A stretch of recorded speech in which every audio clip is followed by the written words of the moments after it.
Jeff. Well, welcome to the podcast. I'm so happy to have you here. Hey, Shara, I'm really happy to be here. Thanks for having me.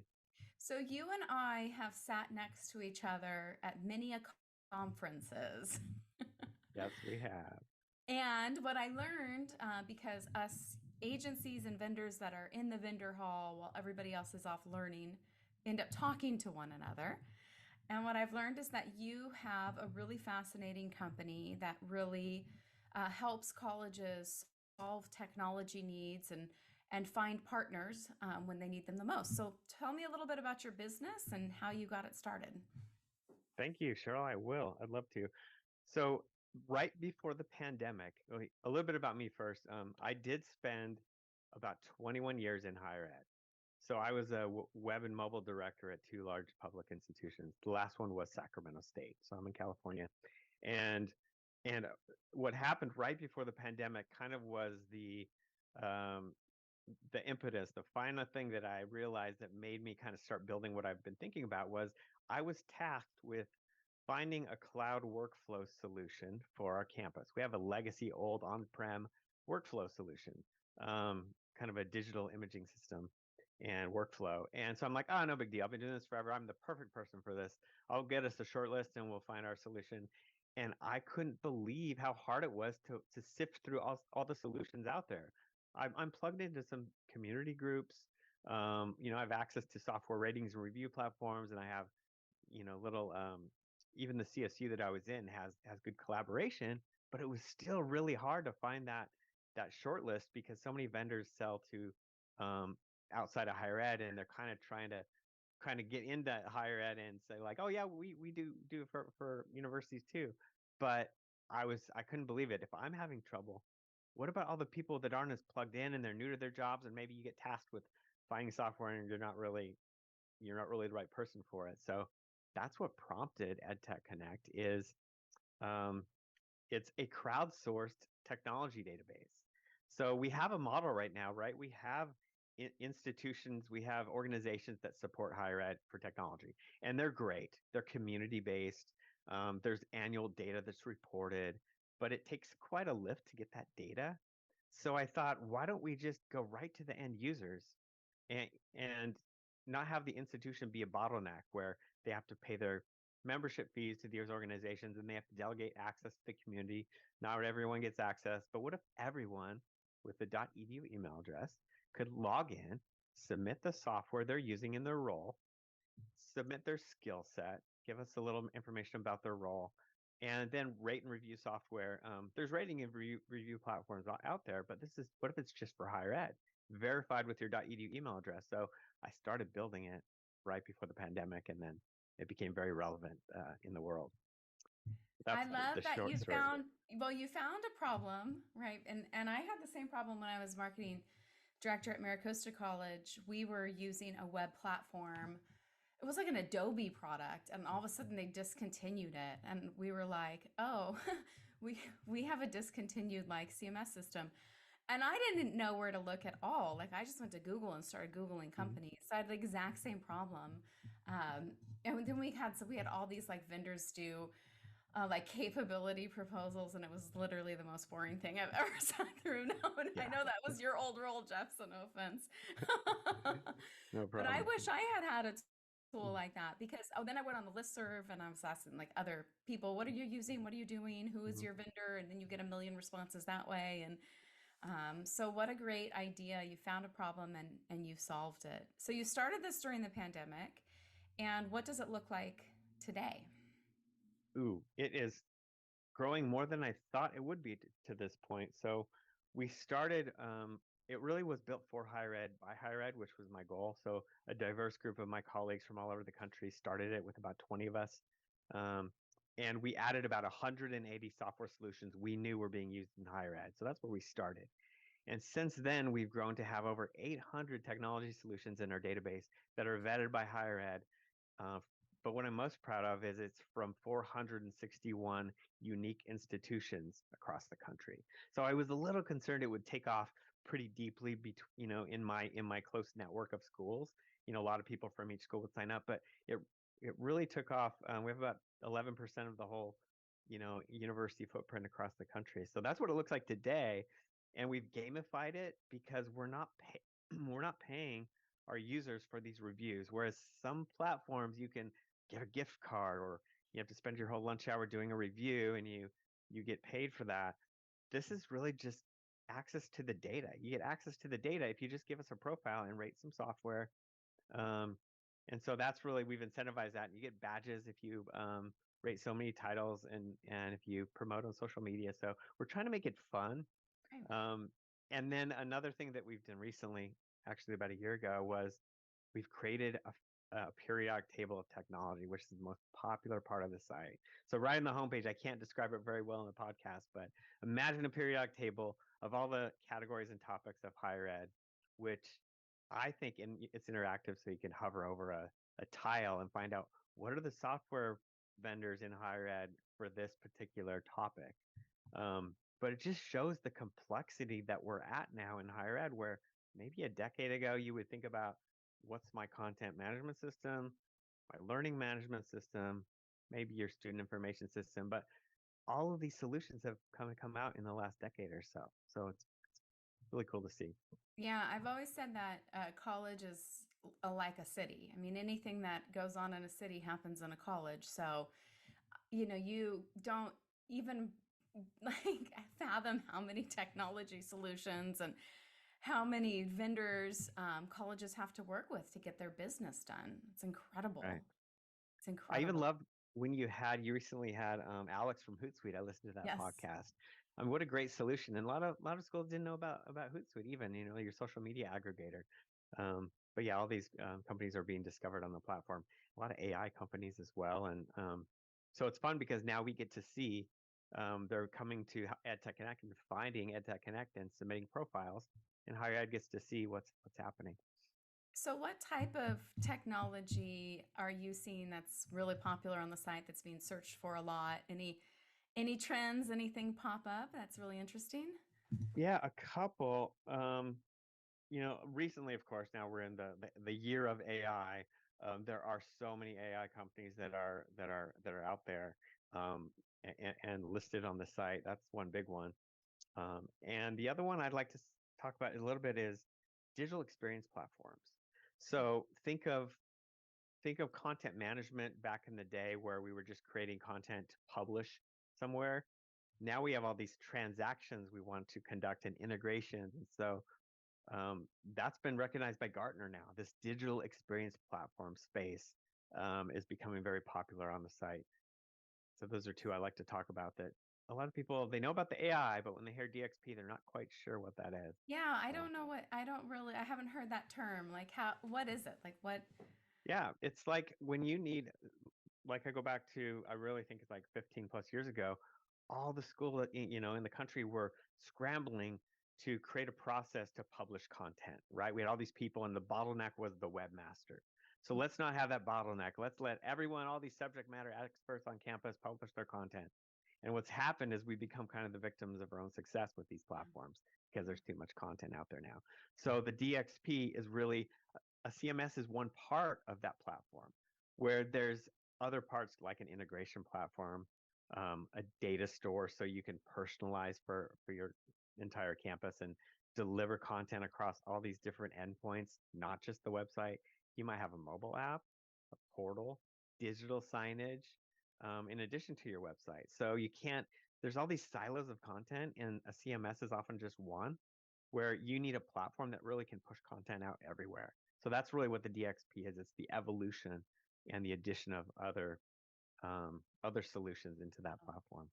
It sounds like a technology that you don't know that you need until you have it. And then you're like, Right. how did we ever exist without this? That's exactly it. On your platform, do people give bad reviews or are you only seeing good reviews?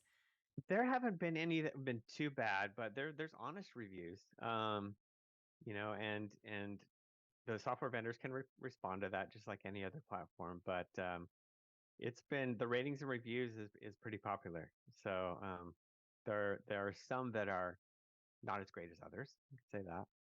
But So when you know, I go on, can I see like, oh, I'm looking for an AI company, and now I can see other colleges that have used this exactly. platform. So if I really want to call or email someone and be like, hey, give me the truth off the record, you can That's make the connections whole that idea. That's the way. whole idea, Shirley. Nail it on the head is that I like to quote the founder of HubSpot, Brian Halligan.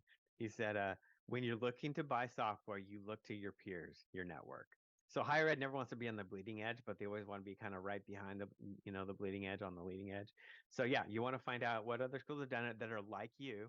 So you can search by size of school and find out what tech stack that school has based on size or geography or whatever. But that was the initial use case, was to let's connect schools to each other based on the software they're using. Pretty basic.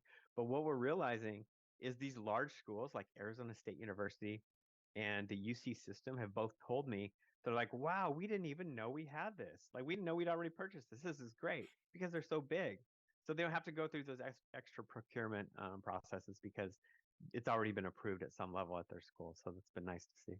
Oh my gosh, I can't tell you how many clients I have that have purchased CRMs, and they just sit like they're like, we have a CRM. I'll be in a meeting. Oh, do you have a CRM? And somebody will say yes, and someone else will say no, and then it turns out they've had one for years and just Yeah, it's just been right, sitting right, around. right, right. Maybe that's your next technology solution is helping colleges keep track of what they've already bought. We can do it. Oh, I thought the CIOs weren't going to really like this model. I was really nervous because they kind of lose control, right? They have to anyone at the university can say what they're using.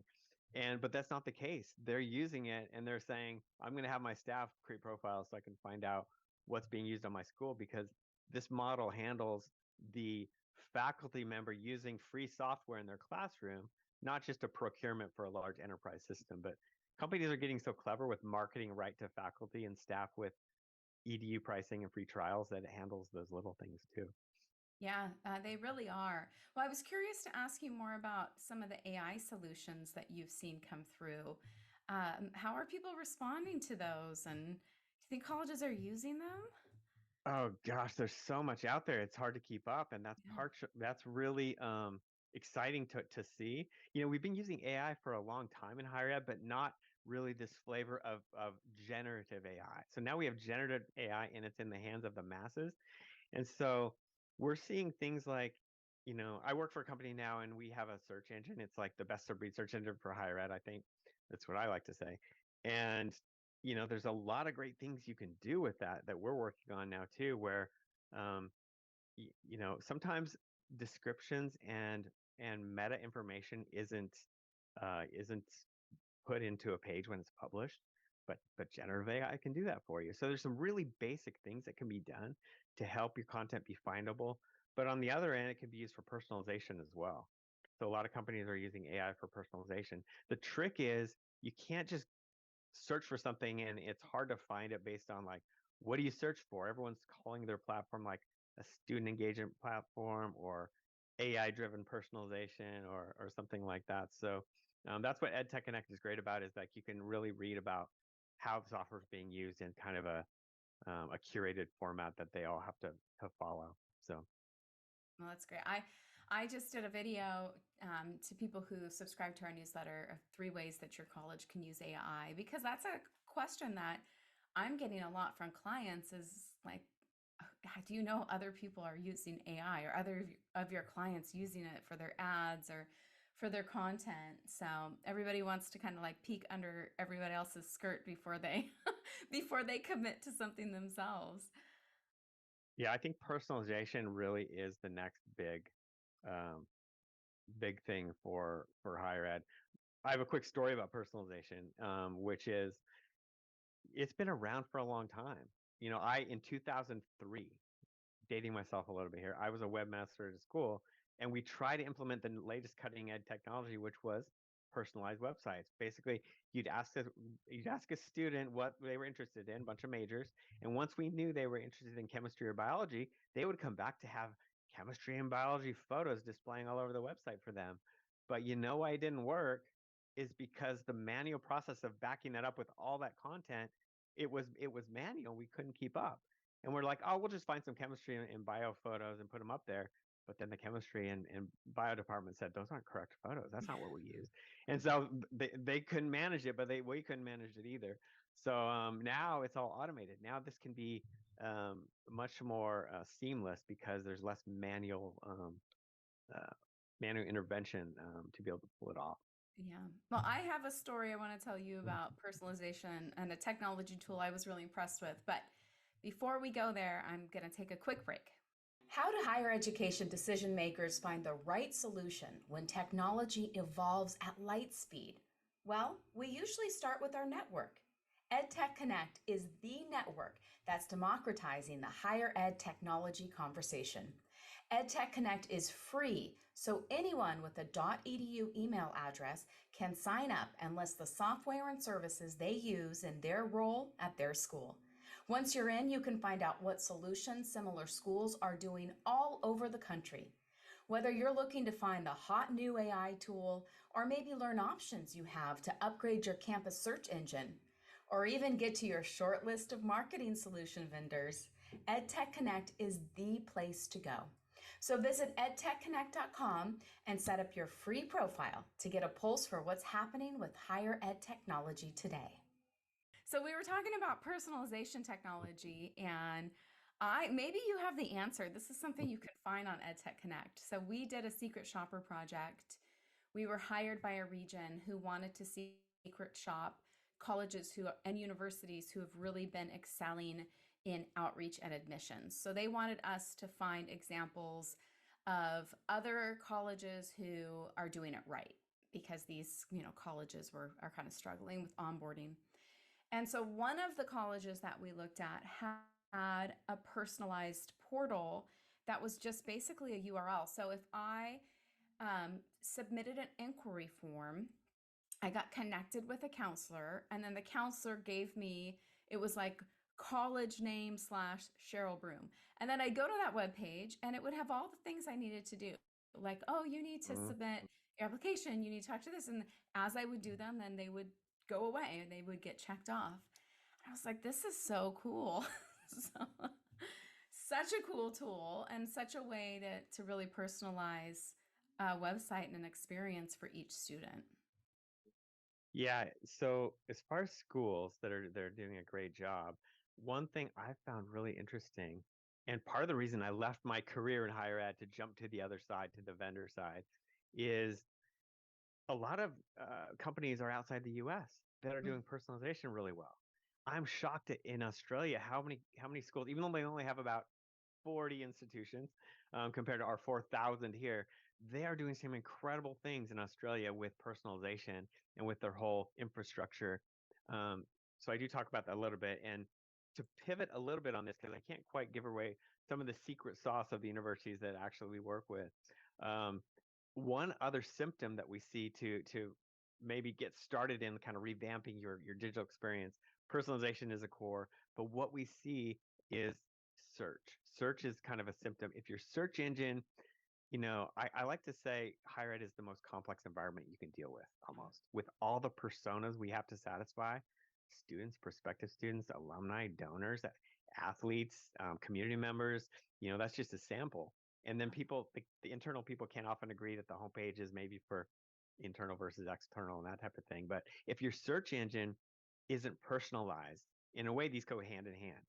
So one school I will point out right now that's doing it really well is Gonzaga University up in Washington. Um, and you need to not have your administrative search results mixed in with your academic search results. Yeah. So so personalization is great, almost getting to individualization, but we need to take some steps here and say, like, at least um, do some basic things for your user where, if you're sending your user to, well, if you're searching the campus calendar, go over here. If you're searching the campus directory, go over here. If you're searching the campus website, go over here. And you really should do that in one place on the homepage in one search result, in one search I box. love that you brought up Gonzaga because that's actually a podcast guest I'm having on after your podcast goes live is from Gonzaga. And he like took advantage of some like global search that was happening around basketball and his location, and turned it into like amazing content on the website that drove so much traffic it like crashed the site. So it's but Yeah, really they do search capitalizing on really what well. people are looking for. Yeah. Hmm. So great. Like, oh, yeah. I think the big reminder is who's your end user, keep your end user in mind, and then build your platforms and your technology solutions around what they need. Yeah. I think that's good advice, Cheryl. Thank you. And your end user is not your faculty and staff most of the time, it's just students. Yeah. I have to tell you, I hate websites. We don't work on them much here at GradCom because, like you said, it's like the world of competing demands, and everybody wants their space, and it's hard. It's hard to make those decisions. It's Hmm. great that there's technology out there that can help you do it. So you are involved a lot, obviously, on the front end of identifying technology solutions. Um, have you heard from any colleges of challenges they have, like once they find a vendor that they like, maybe like the Oh, RFP process slowing them down, or what ooh, should they good be prepared question. for? Yeah. Oh, this is a good direction to go here. Yeah, this is right up my alley.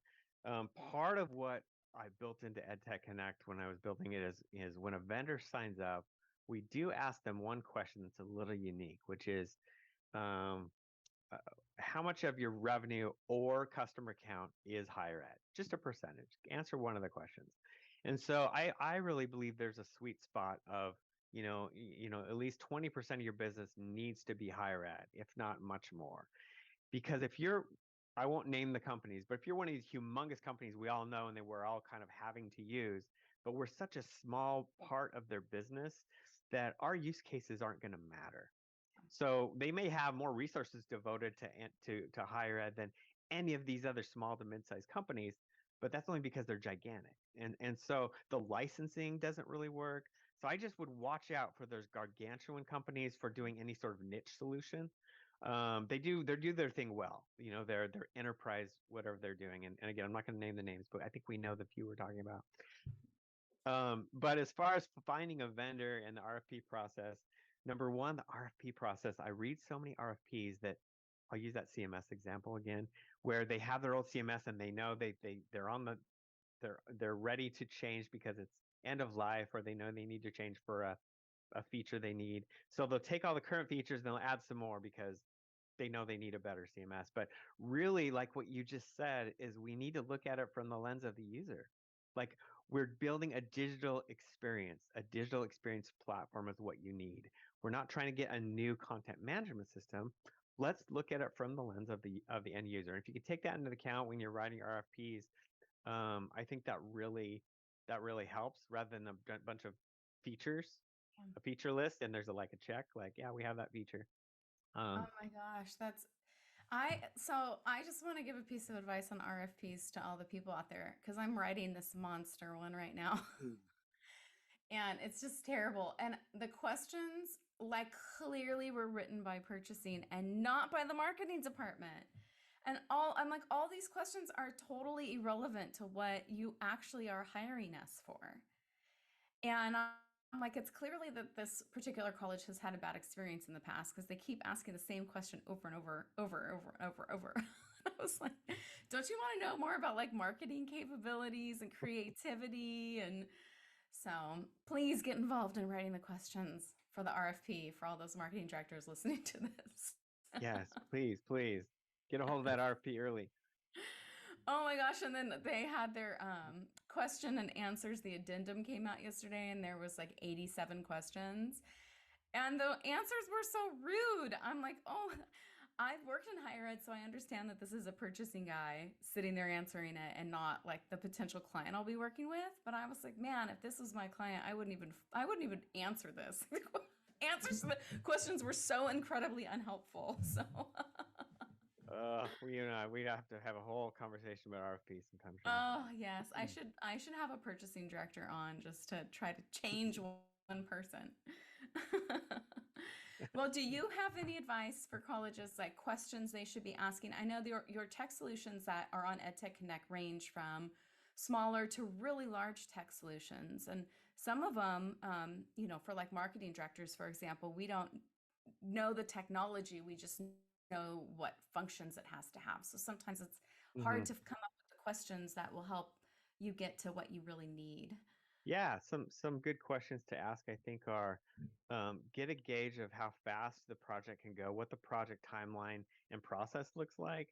You want to hear the word agile at some point in there, that they're an agile shop and they're going to work in more an iterative mode rather than kind of an old-fashioned way, I think. Um, but really getting to understand, the support, the project, what is their experience in the space, like I was getting at before. These are all pretty standard I see in the RFPs. Um, but yeah, just to reinforce that project part of it, it takes, some of what I do is a lot of it's infrastructure related, and it takes some of our competition just takes so long to implement. And so I just don't think it's realistic in this day and age to have any project go longer than 6 months. So that's a gauge. Anything, if it's bigger than that, some things might be you got to phase it in at some level. Like maybe a branding, I've seen a branding campaign at 6 months, and then you do something else. But I would always stay away from these year-long projects in this world these days if you can too. Yeah. Yeah, I know. We just did a branding project in 2.5 months, but the key was that we had decision makers at the college that were willing Mm, to make decisions. So I'm in my yeah. RFP writing mode because one of the questions was like, what does the district need to do to make this a successful project? And I was like, you need to make decisions timely. Yeah. We can move fast, but we just need you to make a decision. Exactly. Well, we're really excited because here at GradCom, we're part of EdTech Connect. So, we've been talking a lot of technology, but your platform also now has service providers as well. So, before we wrap up our conversation, tell our listeners what else they can find on the site, what else is available to them. Yeah, so great to point that out. So we have a list of over 800 solution providers that have been vetted by higher education experts. A very small section of that is service providers too. So they don't have software to sell, but they are higher education specific service providers, just like Gradcom. Then you can find use cases for how is the software being used at different schools. And the great thing that you won't see from the public view, you do have to sign up with your .edu email address, is you can see all the people who've signed up and connect with them. So not only can I see who signed up from whatever school, but like who are they, what do they do, and then you can collaborate with those people. And that's something we keep very tightly controlled, just between the community itself. So that's not accessible to the vendors and the solution providers. That's just the higher ed community. So we hope everyone signs up. It's free. There's nothing. We don't sell your information. It's not. Um, there's no ads either. So once you log in, all we want you to do is fill out a profile, and then that information is aggregated to an institutional level so that we have an idea of what's happening at schools like yours all over the country. Great. And if you're on there and you see GradCom, leave us a good review. Mhm. Yes, of course. Of course. Well, Mhm. thank you so much. I really wish that I had known or your platform was around when I was searching for technology at my college because I think it would have saved me probably a good 2 or 3 months of trying to figure out who to call in the first place. So Yeah, I think I think it's going to be wildly successful, and it already is successful. And I just hope that our listeners go and check it out and use it and continue to use it. thanks, Cheryl. Appreciate Yeah, it. always so much fun, and I'm sure I will see you at the next conference.